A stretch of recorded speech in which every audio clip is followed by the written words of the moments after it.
而家喺上屋站 B 出口，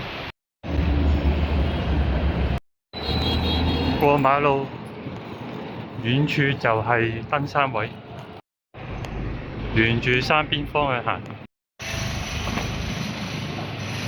沿住大路繼續行，沿住斜路上。啱啱喺上屋地鐵站出，行到嚟呢度，咁就有登山口。前面就係登山口。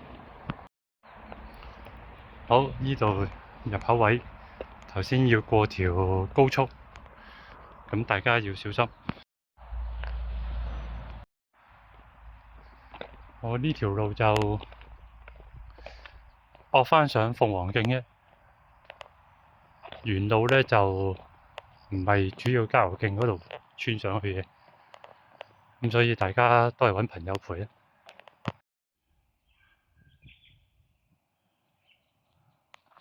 呢度有個農場，側邊呢度上，呢度我哋頭先喺大概呢個位度啦，上屋地鐵站行到嚟呢度，駁返去鳳凰徑。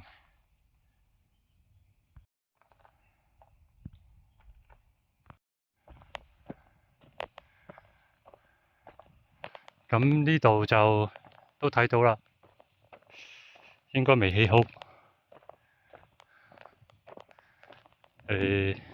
注意安全。咁而家就行呢條路去返鳳凰徑，嗰度應該係光明區或者紅山一帶。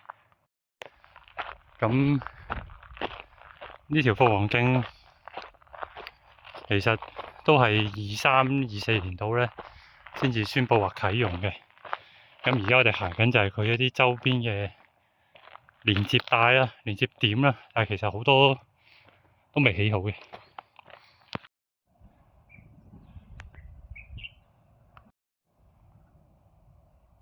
咁呢度呢就係我位置啦。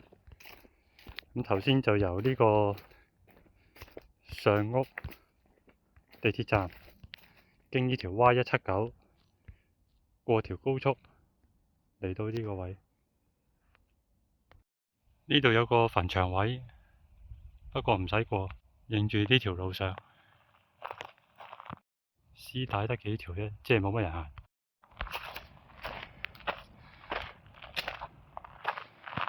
揾到路牌，繼續行，終於有牌。而家我哋喺呢個位，我哋行到北大科創園。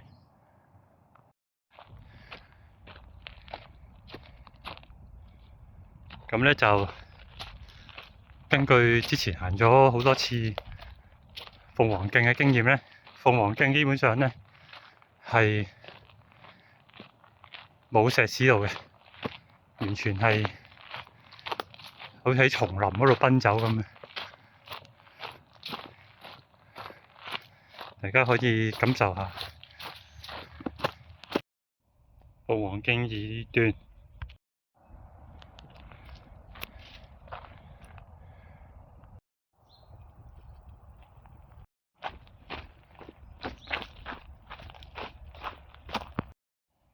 方台線，而家去左手邊。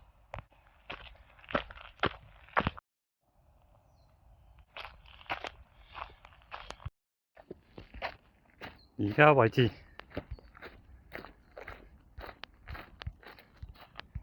咁大家有 Maps.me 呢就唔難嘅。有時候呢需要戶外助手同埋 Maps.me 呢一齊用，甚至用埋百度地圖，因為呢啲路呢正常地圖都好難 show 到。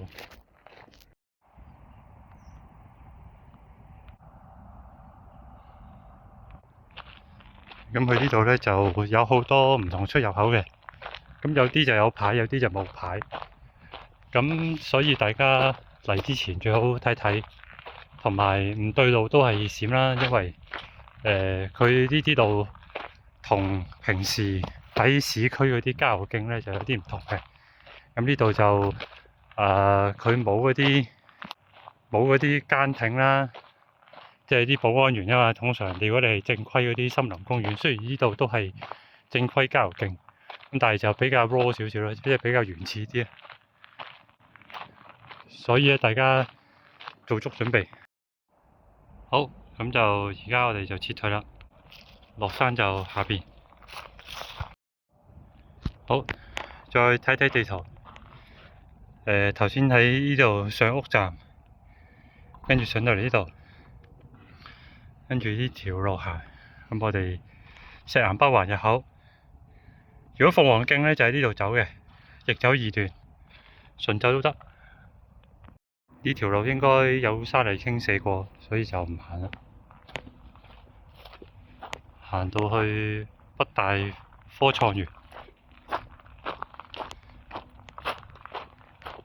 雖然呢度好多三叉，但係都要睇路況咯，因為有時係有工地啦，有時咧就山泥傾瀉啦，有時咧就 block 咗嘅，好多原因。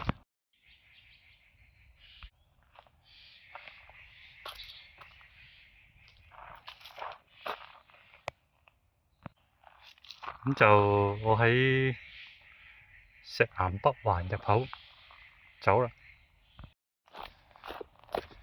而家就行緊出口。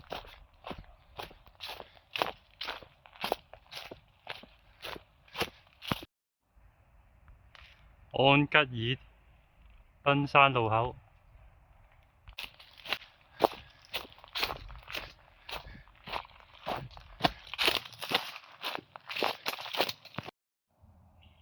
搞掂。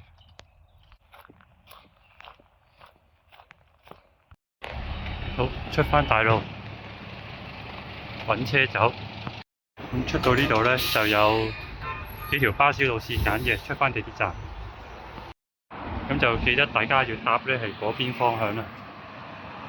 咁今日咧就係咁多啦，多謝大家支持，歡迎大家支持我哋嘅 channel，拜拜。